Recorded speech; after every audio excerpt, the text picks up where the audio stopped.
तुझं माझं जमेना आणि तुझ्या वाचून करमेना असं झालंय भाताचं आणि आपलं. म्हणजे एकीकडे भात खायचाय पण मग वजन वाढतंय, आणि मग वजन वाढतंय म्हणून भात खायचं बंद केलंय, पण मग पोटाचं काय? भात खाल्ल्याशिवाय जेवल्यासारखं वाटतच नाही हो. पण मी काय म्हणते, खरंच गरज आहे का वजन कमी करायचंय म्हणून भात खाणं बंद करणं? नाहीये. आणि हेच या व्हिडिओ मधून मी आज तुमच्यासोबत शेअर करणार आहे, म्हणूनच व्हिडिओ शेवटपर्यंत पहा. नमस्कार मंडळी, योगश्री विनाच्या सॅटर्डे शेअरिंग भागामध्ये मी तुमचं खूप मनापासून स्वागत करते. आज आपण पाहणार आहोत भात खाऊन सुद्धा आपण वजन कसं कमी करू शकतो. सर्वप्रथम आपण पाहणार आहोत भाताचे फायदे. हो, भाताचे फायदे सुद्धा असतात. त्यातला पहिला फायदा आहे, भात हा ऊर्जेचा खूप चांगला स्रोत आहे. भातामुळे आपल्याला खूप चांगली ऊर्जा मिळते. त्यामुळे भात खाल्ल्याने, भात तुमच्या आहारामध्ये असल्यामुळे तुमच्या शरीरामधली ऊर्जा ही खूप चांगली टिकून राहते. भात खाण्याचा दुसरा फायदा आहे तो म्हणजे भात हा ग्लुटन फ्री असतो. भात खाल्ल्यामुळे पोटदुखी अथवा गॅसेस होत नाहीत. भात हा पचायला हलका असतो. भात खाण्याचा तिसरा फायदा आहे, भातामध्ये फॅट आणि कोलेस्ट्रॉल हे नगण्य असतं आणि त्यामुळे हृदयरोगी जे असतात त्यांच्यासाठी भात चालतो. आता हा भात बनवायचा कसा, चला याची कृती पाहूया. हा भात करण्यासाठी आपल्याला लागणार आहे एक पातेले. हे पातेले मंद आचेच्या गॅसवरती ठेवून यामध्ये काठोकाठ पाणी भरून घ्या. त्यानंतर हे पाणी उकळण्यासाठी याच्यावरती झाकण ठेवून गॅस जलद गतीवरती ठेवा. पुढच्या 5 ते 7 मिनिटांमध्ये पाण्याला छान उकळी येते. तोपर्यंत आपल्याला जेवढा भात बनवायचा आहे तेवढे तांदूळ एका पातेल्यात घेऊन हे तांदूळ स्वच्छ 2 ते 3 वेळा पाण्यामध्ये धुवायचे आहेत. पाणी आपल्याला गाळून घ्यायचे आहे. दुसरीकडे आपल्या पाण्याला छान उकळी आलेली असते. तोपर्यंत तांदूळ स्वच्छ धुवून घ्या. आणि आता आपल्याला 1 तांब्या पाणी आधीच काढून घ्यायचे आहे. हे पाणी आपण नंतर भात गाळताना वापरणार आहोत. ही कृती करत असताना आपल्याला गॅस मंद आचेवरती ठेवायचा आहे. आता चमच्याने हळूहळू उकळत्या पाण्यामध्ये आपल्याला हा तांदूळ सोडायचा आहे. तांदूळ हळूहळू चमच्याने मोकळा करायचा आहे. लक्षात घ्या, ही संपूर्ण कृती मंद आचेवरतीच करायची आहे, जेणेकरून कोणत्याही प्रकारे आपल्या हाताला इजा होणार नाही. आता उरलेल्या टोपामधला तांदूळ मी हाताने उकळत्या पाण्यामध्ये सोडत आहे. लक्षात घ्या, हा भात पूर्ण शिजेपर्यंत 5 मिनिटे जातात.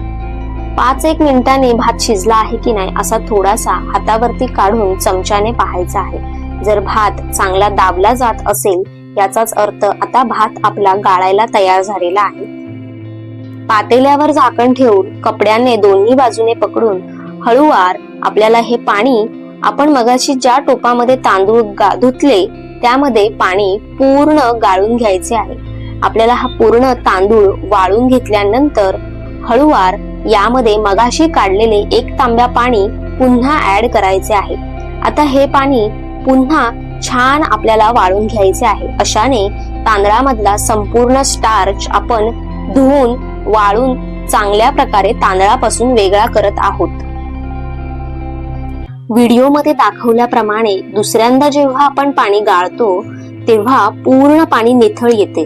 अतिशय थेंब थेंब पाणी शेवटपर्यंत पडेपर्यंत पूर्ण भात वाळून घ्या. पूर्ण तांदूळ वाळून झाल्यानंतर आता गॅसवरती ठेवून गॅस पूर्ण बंद करायचा आहे. आपल्याला झाकण उघडून पाहायचे आहे आपला भात तयार झालेला आहे की नाही. व्हिडिओमध्ये दाखवल्याप्रमाणे अशा प्रकारे भात जर वेगवेगळा मोकळा सुटत असेल याचाच अर्थ आपला भात आता तयार झालेला आहे. अशा प्रकारे टोपात शिजवलेला पूर्ण स्टार्च काढून टाकलेला हा भात आपण वजन कमी करण्याच्या प्रवासामध्ये खाल्ला तर नक्कीच आपल्याला मदत होते. आता हा जो आपण तांदूळ वापरला तो कोणता आहे? शक्यतो हात सडणीचा तांदूळ जर तुम्हाला मिळाला असेल, कोणत्या शेतकऱ्याकडून मिळत असेल तर खूप चांगला आहे. तुम्हाला मिळत असेल तुम्ही तो वापरा, त्याने तुम्हाला खूप फायदे होतील. दुसरा, भात जो आहे आपण जो बनवणार आहे तो तांदूळ जो आहे तो 1 वर्ष जुना असला पाहिजे. आम्ही जिथून घेतो, म्हणजे मी जिथे जो भात खाते, मी जो तांदूळ खाते तो मी RK बाजार मधून घेतलेला आहे. तिथे खूप चांगल्या प्रतीचा तुम्हाला तांदूळ मिळतो आणि खूप चांगल्या किमतीला मिळतो. तुम्हाला जर हवा असेल तर त्याची माहिती मी डिस्क्रिप्शन मध्ये किंवा इथे कुठेतरी स्क्रीनवरती तुम्हाला देईल. तुम्ही कॉन्टॅक्ट करून ते घेऊ शकता. त्यांच्या शाखा ठाण्याच्या आसपास जवळपास आहे, म्हणजे कल्याण, डोंबिवली, टिटवाळा, दिवा या बाजूला त्यांच्या शाखा आहेत. तुम्हाला जर कुठून लांबून मागवायचं असेल तर तुम्ही त्यांच्याशी कॉन्टॅक्ट करू शकता. आणि हे कोणतंही पेड प्रमोशन नाहीये, मला खूप चांगला ऑनेस्ट रिव्ह्यू द्यायचा होता, कारण मी गेली बरेच वर्ष तिथून तांदूळ घेते आणि तो तांदूळ मी खाते आणि मला त्याच्यामुळे वजन कमी करायला खूप मदत झाली. ऑफकोर्स ही जी कृती दाखवली त्याच कृतीने आम्ही हा भात बनवतो घरी. आता वजन कमी करताना भाताचं प्रमाण फार महत्वाचं असतं. त्याचं कॉम्बिनेशन कसं असलं पाहिजे हे बघा. वजन कमी करत असताना ताटामधले भाताचे प्रमाण फार महत्वाचे.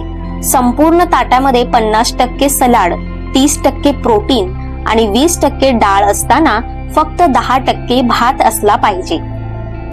कधी कधी आपल्याला या चारही गोष्टी नाही मिळाल्या तर आपण दुसरे कॉम्बिनेशन कोणते करू शकतो, तर 60% भाज्या आणि 40% भात. यामध्ये आपण तेल, मीठ, मोहरी आणि मसाला आपापल्या चवीनुसार आणि जेवढे कमी प्रमाणामध्ये वापरता येईल तेवढे वापरायचे आहे. तर कधी कधी फक्त डाळ आणि भात जर असेल तर 60% डाळ आणि 40% भात वापरायचा आहे. या कॉम्बिनेशन मध्ये आपल्याला एखादे प्रोटीन आणि सलाड ऍड करता आले तर उत्तम. व्हिडिओ शेवटपर्यंत पाहिलात त्यासाठी खूप खूप धन्यवाद. व्हिडिओ जर आवडला असेल तर नक्की एक लाईक करा. अजून तुम्हाला योग संबंधी आणि योगाचा, आपल्या आयुर्वेदाचा आपल्या खऱ्या आयुष्यामध्ये कसा वापर करून घेऊ शकतो या संबंधी जर माहिती हवी असेल तर नक्की चॅनलला सबस्क्राईब करा आणि बेल आयकॉनवर क्लिक करून ऑल वरती क्लिक करा, म्हणजे माझ्या पुढच्या व्हिडिओचं नोटिफिकेशन तुम्हाला येईल. भेटूया पुढच्या व्हिडिओमध्ये. तोपर्यंत हेल्दी खा, हेल्दी राहा आणि निरोगी जगा. भात खाणं सोडू नका हो, फक्त त्याला बनवण्याची पद्धत आणि त्याचं कॉम्बिनेशन ओळखा, त्याचं प्रमाण ओळखा. भात म्हणजे प्रेम आहे, स्पेशली आपल्या भारतीयांचं.